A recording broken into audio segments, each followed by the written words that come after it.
Question 17, exercise 5.3. The question says that in a school, students thought of planting trees in and around the school to reduce air pollution. It was decided that the number of trees that each section of each class will plant will be the same as the class in which they are studying. For example, a section of class 1 will plant 1 tree, a section of class 2 will plant 2 trees, and so on till class 12th. There are 3 sections of each class.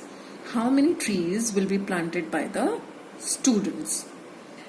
Now, हमें question में क्या बोला गया है कि जो भी class है वो उतनी ही ट्रीज प्लांट करेगी. जैसे सपोज क्लास 1 की अगर हम बात करें तो क्लास 1 का एक सेक्शन एक ट्री प्लांट करेगा, क्लास 2 का एक सेक्शन 2 ट्रीज प्लांट करेगा. इसी तरह से क्लास 12 के एक सेक्शन 12 ट्रीज प्लांट करेगा, है ना. अब आप देख रहे हैं कि अगर if you start with class 1, हर क्लास के कितने सेक्शन है? Each class has 3 sections. Let the sections be A, B and C. तो the for class 1, first section will plant 1 tree, second section will also plant 1 tree, and third section will also plant 1 tree. इसी तरह से class 2 में class जो 2 है उसका पहला section 2 trees plant करेगा, दूसरा सेक्शन भी 2 ट्रीज प्लांट करेगा, तीसरा सेक्शन भी 2 ट्रीज प्लांट करेगा.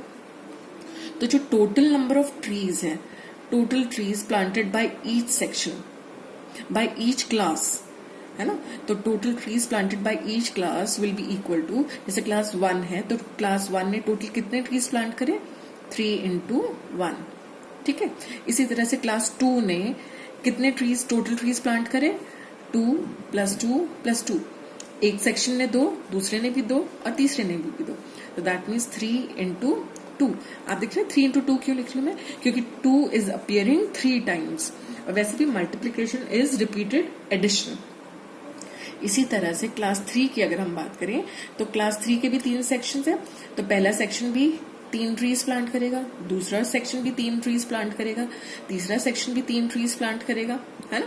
तो that means the total number of trees that class 3 will be planting will be 3 into 3. ऐसे हमने कब तक ऑब्जर्व करना है? क्लास 12 तक.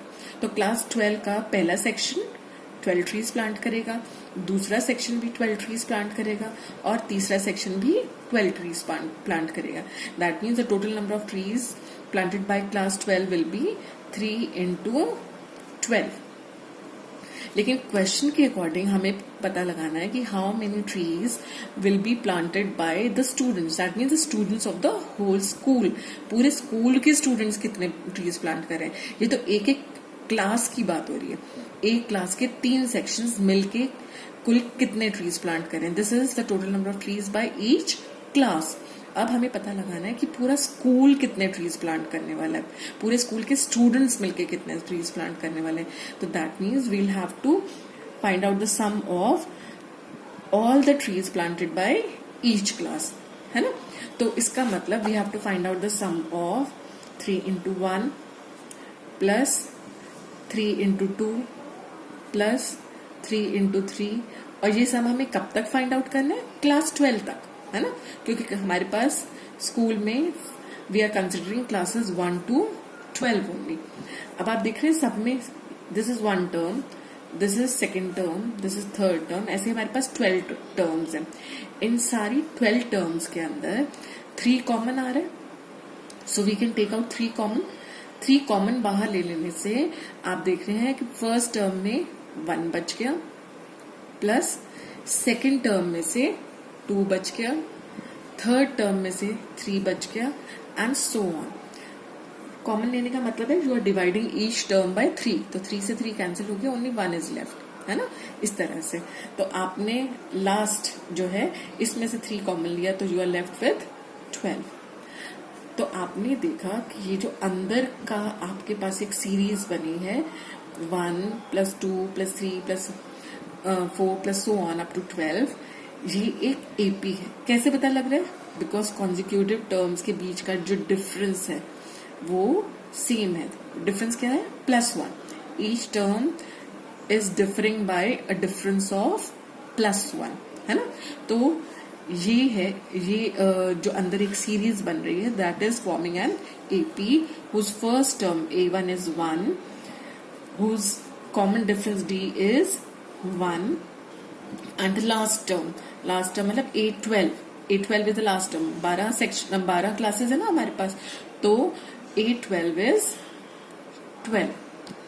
अब आपको क्योंकि सम फाइंड आउट करना है of A1 plus A2 plus A3 and so on up to A12, that means you have to find out S12, है ना। This is the sum of first 12 terms of an AP। अब हमें पता है कि sum find out करने का formula होता है SN is equal to n/2 into 2A plus n-1 into D। Now S12 will be equal to, n की जगह अब हम क्या पुट कर रहे हैं, 12/2 2A। A the first term is, or you can say A1, the first term is 1 plus n-1 मतलब 12 minus 1 into D। D the common difference is 1, so this is equal to 6 into 2 plus 12 minus 1 is 11, 11 into 1 is again 11, so this is equal to 6 into 13। तो that means आपका जो सम आ रहा है ये total है ना, S12 आपका 6 into 13 आया, लेकिन ये जो पूरे स्कूल के स्टूडेंट्स ने ट्रीज प्लांट किया था उनका सम है 3 into S12। तो आप you can write this as 3 into S12 की वैल्यू आई है 6 into 13, so this is equal to, जब आप मल्टीप्लाई करेंगे तो यू गेट 234। दैट मीन्स पूरे स्कूल के सभी क्लासेस के स्टूडेंट्स ने मिलकर 234 ट्रीज प्लांट किए थे। I hope this is clear. Now moving on to the 18th question. The question is a spiral is made up of successive semi circles. देख रहे हैं आप जी, अगर हम A को सेंटर लें तो this is the first semi circle. Now with B as center, this will be the second semicircle. Now again with A as center, this is the third semicircle. With B as center, this is the fourth semicircle. ठीक है? With centers alternatively at A and B. Starting with center at A of radii 0.5 centimeter, 1 centimeter, 1.5 centimeter, 2 centimeter and so on as shown in figure 5.4. What is the total length of such a spiral made up of 13 consecutive semicircles? अब देखो, आपको एक तरह से length निकालनी है of this semicircle, length of this arc. Length of the arc निकालने के लिए let us first derive the formula. आपको पता है पूरे सेमीसर्कल का, पूरे सर्कल का अगर आप सर्कमफ्रेंस निकालते हैं या सर्कल को अगर हम देखें तो this is called the circumference of the circle, है ना। और this is also called the length of the arc, length of the boundary, है ना। तो अगर लेंथ ऑफ पूरे सर्कल को कंसिडर किया जाए, if the central angle is 360 degree, that means if we are considering the entire circle, then the length of the arc is 2πr, है ना। ये पूरी जो सर्कल की लेंथ है, this is 2πr which is equal to the circumference of the circle. तो अगर 1 degree हम देखें तो 1 डिग्री एंगल पे length of the arc will be equal to 2πr upon 360 degree. हम यूनिटरी मेथड का यूज कर रहे हैं। देयरफॉर फॉर थीटा डिग्री, मतलब if the angle is theta, then the length of the arc will be 2πr into theta by 360 degree, which is equal to πr theta upon 180 degree. लेकिन यहाँ पे since we are dealing with semi circles, तो semi circle का मतलब हुआ कि theta is 180। तो आपके पास आ जाएगा length of arc is equal to πr theta upon 180 degree, which is equal to πr into 180 degree upon 180 degree, because theta जो सेंट्रल एंगल है दैट इज 180 डिग्री। तो आपके पास लेंथ ऑफ द आर्क बचा πr, ठीक है। अब इसका मतलब आप जो भी सेमी सर्कल कंसिडर कर रहे हैं उसकी length of the arc will be equal to πr। तो अगर हम फर्स्ट सेमी सर्कल कंसिडर करते हैं, इसकी length of the arc L1 will be equal to pi R1, जो पहला रेडियस है। पहला रेडियस कितना है? 0.5। ठीक है, तो 0.5 है, दिस इज ऑल्सो 0.5 क्योंकि रेडियाई है ना। This is 0.5, this is also, तो पूरा diameter, the length of this diameter is 0.5 plus 0.5।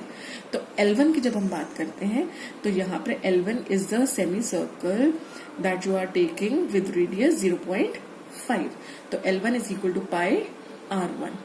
इसी तरह से L2, दिस इज L2।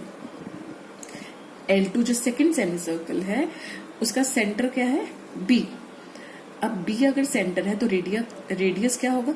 आप देख रहे हैं, this is being taken as a radius. थोड़ा सा फिगर आपको ऑड सा लग रहा होगा कि ये दो लेंथ्स इक्वल नहीं लग रही है ना, लेकिन this has been taken as a radius, और ये है 0.5 प्लस 0.5 दैट इज 1।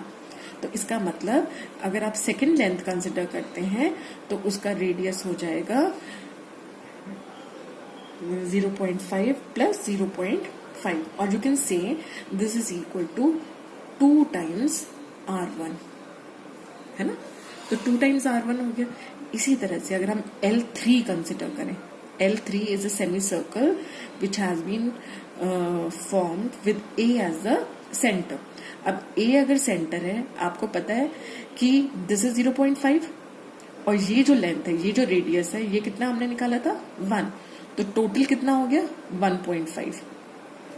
तो length of the arc L3 will be equal to pi 0.5 आप कितनी बार ले रहे हैं? 3 बार, है ना। या आप कह सकते हैं कि this is equal to pi into 3R1। इसी तरह से आपको कितने स्पाइरल्स कंसिडर करने? 13 स्पाइरल्स। L1 है तो यहाँ पाई R1, L2 है तो पाई 2R1, L3 है तो पाई 3R1। I hope this is clear. अगर नहीं समझ आ रहा तो मैं एक बार आपको दोबारा यहाँ बताती हूँ। देखिए, यहाँ A है with A as center and radius 0.5, एक सेमी सर्कल बनाया गया है, ठीक है। अब B जो पॉइंट है वो यहां पर है। नेक्स्ट जो दूसरा आप सेमी सर्कल बना रहे हैं वो आप B को सेंटर लेकर बना रहे हैं।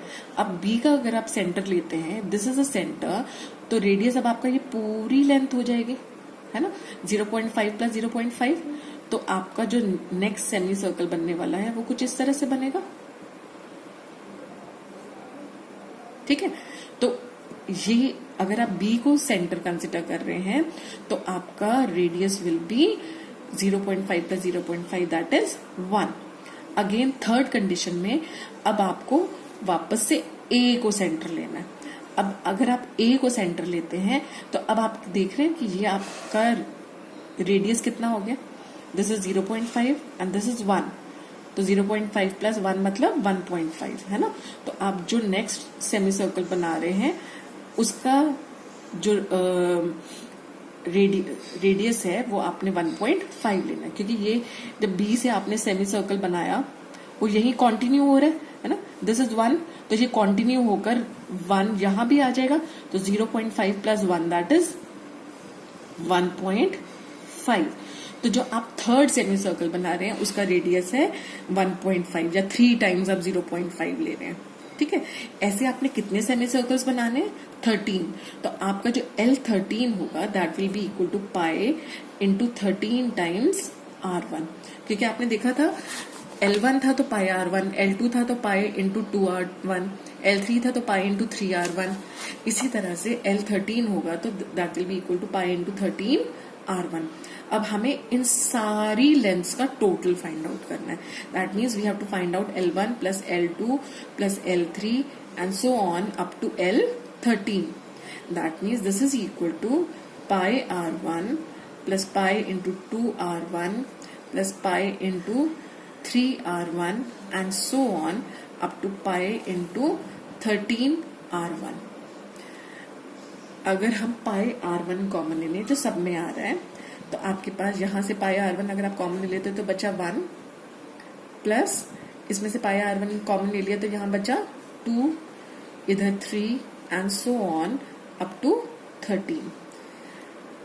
अब ब्रैकेट के अंदर की सीरीज को अगर आप ऑब्जर्व करें तो दिस इज एन एपी जिसकी पहली टर्म है 1, सेकेंड टर्म है 2 and third term is 3 and so on, है ना। तो इसकी फर्स्ट टर्म अगर 1 है तो can you find out the common difference? Common difference is the difference between any two consecutive terms. That means किन्हीं दो कॉन्जिक्यूटिव टर्म्स को अगर हम सब्ट्रैक्ट करके देख लें तो will get the common difference. 3 minus 2 is 1 और you can say that 2 minus 1 is also 1। और इसकी nth टर्म A13 क्या है? आप देख रहे हैं ना इसमें टोटल कितनी टर्म्स हैं? 13। हम 13 सेमी सर्कल्स की लेंथ फाइंड आउट करें तो A13 is 13।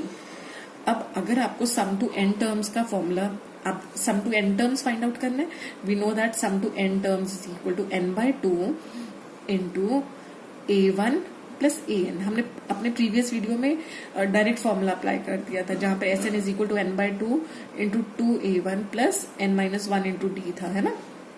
आप ये फॉर्मूला भी अप्लाई कर सकते हैं। यहाँ पे Sn is equal to n/2 into the sum of first and last term. यहाँ पे हमें फर्स्ट और लास्ट टर्म दोनों पता है टर्म्स, इसलिए हम ये फॉर्मूला भी अप्लाई कर सकते हैं। So this is equal to πr1 into S13। तो हमें अब बेसिकली S13 कैलकुलेट करना है क्योंकि ये सम ऑफ फर्स्ट 13 टर्म्स है।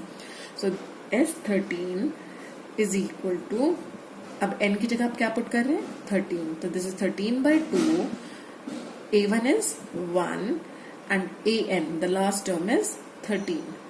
So this is 13/2 into 14. तो आपके पास आ गया this is equal to 13 into 7 which is equal to 91. ठीक है, तो the length of this whole spiral is the total length थी। हमें total length find out करनी थी ना, which is L। हम इसको L से डिनोट कर लेते हैं। तो L is equal to, L हमारा क्या था? Pi is 22/7। R1 क्या है? 0.5 और इंटू S13 हमने कितना कैलकुलेट किया? 91। This can also be written as 22/7 into 0.5 can be written as 1/2 into 91। ठीक है, अब 7 से ये कैंसिल हो जाएगा, will be left with 13। This is 11. So 11 into 13 is 143.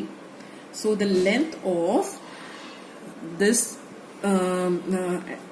the entire length, the total length of the spirals made up of 13 consecutive semicircles will be 143 centimeter.